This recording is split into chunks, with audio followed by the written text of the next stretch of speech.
Martinique Actualité. En déplacement à Paris, Serge Letchimy, président du conseil exécutif de Martinique, a multiplié les rencontres de travail. Ainsi, il a rencontré Gérard Larcher, président du Sénat, et plusieurs membres du gouvernement, parmi lesquels Catherine Vautrin, ministre du Travail, de la Santé et des Solidarités, Dominique Faure, ministre délégué chargé des collectivités territoriales et de la ruralité, ou encore Marie Guévenot, ministre délégué chargé des Outre-mer. Ces séances de travail avaient pour objectif de faire le point sur plusieurs sujets d'actualité, tels que la reconstruction des hôpitaux en Martinique, l'évolution institutionnelle de la Martinique, l'accès aux fonciers, l'accompagnement des agriculteurs et l'autonomie agricole, l'autorité unique de l'eau ou encore la gestion des espaces urbains de la zone des 50 pas géométriques. Au micro de O-News Paris, Serge Letchimy nous a résumé l'essentiel de ces rencontres dans l'Hexagone. Monsieur Letchimy, dans votre communiqué qui annonce la conférence de presse, il y a beaucoup de sujets. Il y a le foncier, l'évolution institutionnelle, il y a beaucoup de choses. Qu'est-ce qui est le plus important? Sur quel sujet vous avez avancé pour les Martiniquais? Alors, j'ai un ami qui m'a dit, je ne veux pas donner son nom, il m'a dit « C'est bien, tu économises parce que tu abordes lors de tes déplacements de très nombreux sujets. » Donc, j'aime bien faire ça, je passe une semaine et je vois tous les sujets. Non, il y a des sujets, il n'y a pas de hiérarchie. Bon, la première réunion que nous avons eue avec Marc Fesneau sur la question de l'autonomie alimentaire était très intéressante puisqu'on s'oriente vers à la fois peut-être une décentralisation, mais assurément ce qu'on appelle une déconcentration de la gestion des fonds européens, le POSEI. Très important si on veut atteindre le niveau que l'on souhaite de produire et de consommer localement et ne pas dépendre de 80% d'importation. Donc, c'est pas finalisé, mais on s'oriente vers une déconcentration, décentralisation. L'idée n'est pas arrêtée. Deuxième chose, le fait de passer en contrat territorial d'expérimentation agroécologique avec 1000 agriculteurs en Martinique, ça va révolutionner les choses. Ça va nous permettre de rentrer vraiment dans un processus d'augmentation du volume de production locale. Nous sommes que 20% de production de ce que nous consommons. Si on passe à 40%, ce serait une très bonne chose. On a eu aussi une réunion très importante avec Madame la ministre de la Santé, Catherine Vautrin, remarquable dans le sens où elle a très rapidement pris conscience, je la connais bien, elle était parlementaire avec moi, qu'on ne peut pas se permettre d'être dans une catastrophe sanitaire avec des hôpitaux dans un tel état. Je parle de Trinité, je parle des Maventura, de Pierre Zobda-Ketman. On a trouvé des pistes de solutions pour enclencher ces différents chantiers. Il manque 200 millions d'euros. Il faut trouver 200 millions d'euros de plus par rapport à Ségur. Bon, on y travaille. Et cependant, l'objectif pour nous, c'est de déclencher les travaux à Trinité et de déclencher les travaux à la Ménard très rapidement par une première tranche. C'est un débat un peu technique, un peu compliqué localement. Je pense qu'on a très très bien avancé.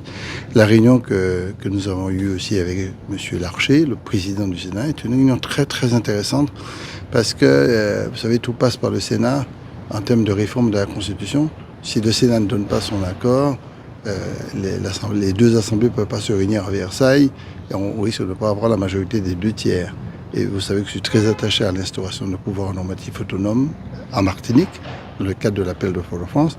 Mais Gérard Larcher propose aussi une solution qui permet, à mon avis, d'ouvrir la porte de la réforme constitutionnelle. C'est une loi en fin d'année, chaque année, qui pourrait être initiée au Sénat concernant l'outre-mer. Ça montre bien quoi ? Ça montre bien qu'il est conscient qu'il y a un défaut de législature, de réglementation, de légiférer correctement pour l'outre-mer. Donc il prévoit ce qu'on appelle une niche parlementaire pour l'outre-mer avec des textes qui pourraient être modifiés. Donc j'ai pris l'engagement de présenter plusieurs textes, notamment un texte sur le foncier.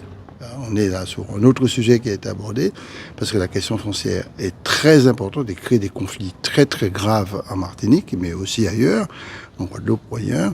Donc on présentera ce texte-là. Si la niche est ouverte, on présentera ce texte, d'autant plus que nous avons pris l'engagement, l'État et nous-mêmes, la collectivité de Martinique, par rapport aux problèmes fonciers qui se posent en Martinique, avec des conflits très graves, qui dénotent un malaise réel local.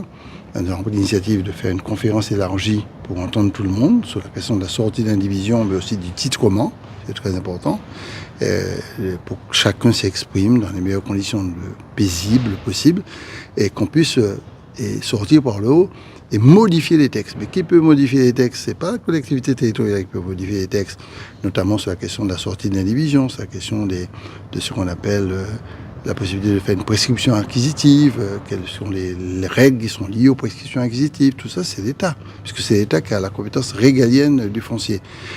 Donc la mission va être désignée le 26 de ce mois, pour désigner la personne de l'État, qui sera désignée par le président de la République ou par le Premier ministre pour rentrer dans la négociation locale sur le foncier. Parallèlement à ça, nous ferons les conférences et ça, on pourra avoir une niche parlementaire en décembre à partir du Sénat pour commencer à modifier les textes.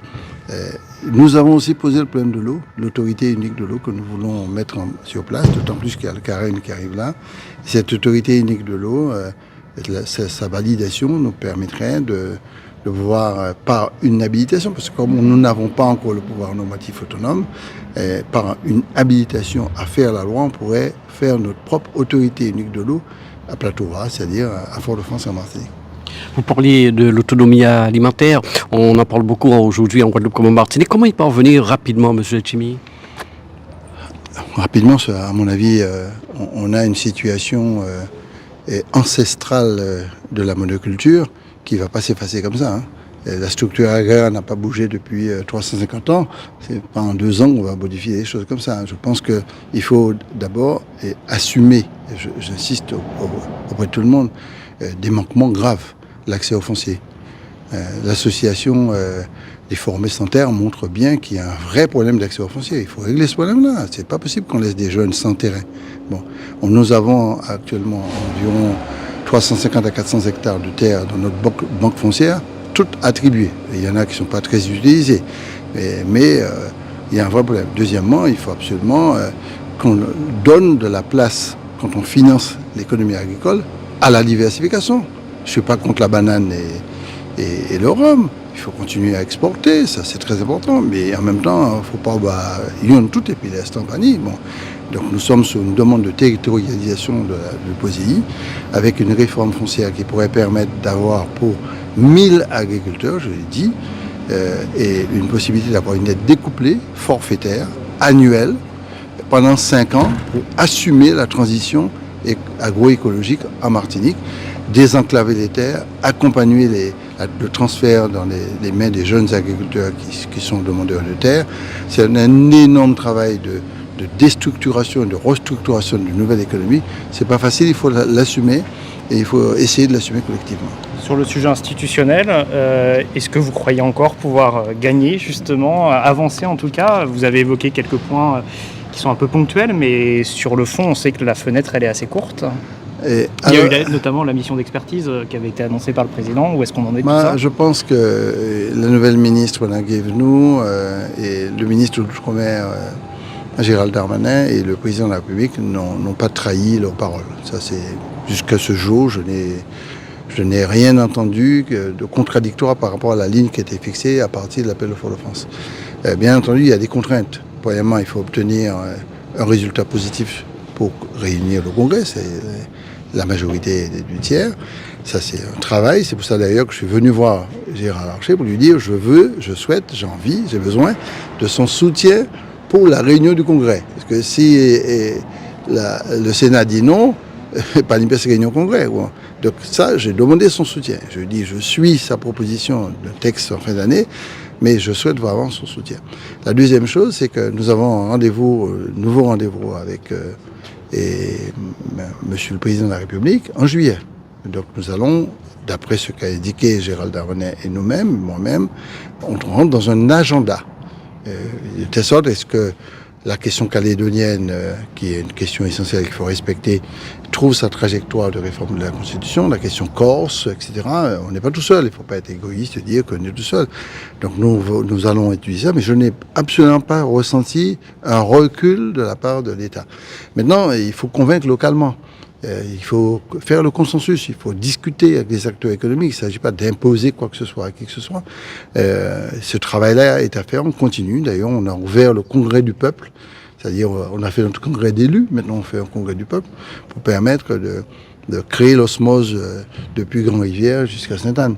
Et de telle sorte qu'on puisse dire, bien, on fait un pas Ce pas consiste à quoi? C'est pas de l'indépendance, c'est pas de l'autonomie. On reste dans la République, on fait un pas dans une forme d'autonomie.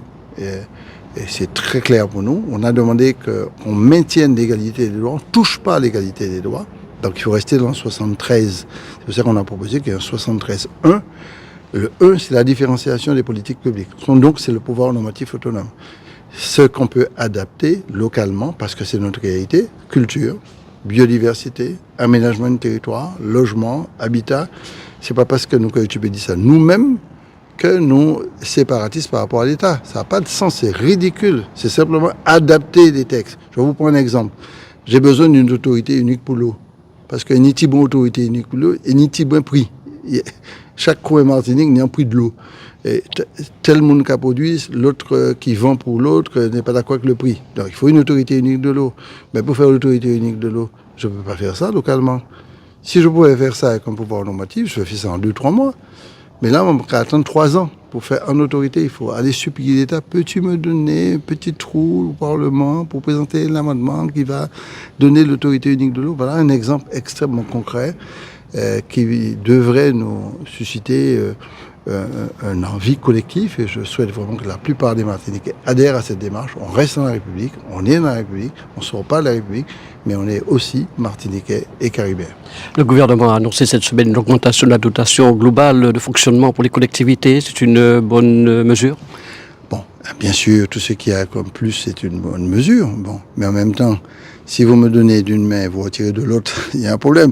Parce que là, on est, donc c'est très bien d'avoir augmenté, on est à moins, pour notre cas, 170 millions d'euros à supporter 101 euros de recettes dues à des augmentations mécaniques qui ne sont pas de notre ressort, ce n'est pas notre décision. Je prends plusieurs exemples. Eh bien, sur la question de l'APA, l'aide pour l'autonomie des personnes âgées, eh bien, on a augmenté considérablement parce qu'il n'y a plus de personnes âgées. Mais comme on a décidé de transfert à un moment donné, la masse financière n'a pas bougé pour nous, mais on paye les gens supplémentairement. Sur la question des droits des fonctionnaires, des décisions positives ont été prises pour les fonctionnaires, sur les points d'indice qu'on a augmenté, par exemple, sur la question de soutien lié au pouvoir d'achat. Vous avez aussi les ASFAM, c'est les gens qui travaillent avec les personnes âgées ou les jeunes qui ont des rémunérations supplémentaires nécessaires. Ça nous fait 14 millions. Et qui s'en refait? Écoutez, on n'a pas 14 millions, c'est pas moi qui prends la décision. Donc on est véritablement en difficulté. Donc on explique ça, c'est compliqué parce que l'État a besoin aussi de diminuer ses dettes. Donc nous, on a pris la décision de diminuer les dépenses considérablement en matière de fonctionnement, tout en maintenant un investissement fort. C'est pour ça que j'ai dit à l'État, eh bien écoutez, si vous ne pouvez pas nous aider, moi je continue à tenir le coup, à ne pas trop dépenser. Je prends un exemple sur l'immobilier, je paye 5,6 millions d'euros de loyer par an. Bon, eh bien, je vais descendre à 2 millions, de telle sorte que je gagne 3,6 millions par an de bénéfices que je peux réinjecter à travers les cash flows pour mieux négocier mes prêts. Donc on fait des efforts, j'ai baissé le coût budgétaire en Martinique volontairement, notamment en matière de fonctionnement, par les économies. On fait des recrutements stables, mais il faut saluer l'initiative du gouvernement, mais il faut dire au gouvernement aussi de nous aider à ne pas prendre des décisions sans compensation financière derrière. Et concrètement, au niveau du foncier, qu'est-ce que vous avez obtenu après toutes ces rencontres? Alors, au niveau du foncier, on a obtenu plusieurs choses. On a déjà obtenu des choses. Et c'est la loi sur la sortie de l'indivision est une étape très importante qui existe. Par contre, cette loi, il faut l'améliorer. Il faut l'améliorer en tenant compte un peu de ce qui se passe en Martinique aujourd'hui, sur le transfert foncier, sur les indivisions, les successions qui ne sont pas réglées, ou l'utilisation de ce qu'on appelle la prescription acquisitive pour pouvoir devenir propriétaire. Il faut faire attention parce que c'est là où ça le bas blesse. Et la deuxième chose, nous avons obtenu que l'État missionne 1 ou 2 personnes pour pouvoir travailler concrètement sur le terrain, de telle sorte que ce soit l'État qui fasse le constat des drames qu'il y a localement et que ce soit l'État qui prenne l'engagement des mesures à modifier ou à amplifier pour arrêter ce drame-là. Bon, pour quelle raison je dis ça? C'est parce que c'est la compétence de l'État. C'est pas la compétence de la collectivité territoriale, c'est la compétence de l'État. Et deuxièmement, nous avons pris la décision, on a obtenu une conférence élargie, collectivité territoriale, État en Martinique. Ça va durer sous 6 mois à peu près, entre 4 et 6 mois, pour permettre à tout le monde de s'exprimer. Parce qu'il y a beaucoup de situations extrêmement différentes qui ne se ressemblent pas, mais qui sont dans un désordre. Deuxièmement, il faut protéger la terre martiniquaise. Il faut protéger la terre martiniquaise. Et ça ne rentre pas dans le champ du conflit familial par rapport aux successions. C'est le fait qu'aujourd'hui, la terre martiniquaise est devenue une terre trop spéculative. Trop de personnes viennent et puis par pression d'argent et peuvent, à mon avis, créer une déstabilisation sur l'équilibre entre milieu rural, milieu urbain, dépossession, etc. Et ça va créer un sentiment grave. Donc c'est pour cela qu'il faut réguler et que nos terres soient protégées, tant les terres agricoles que les terres qui sont actuellement en situation d'être urbanisées.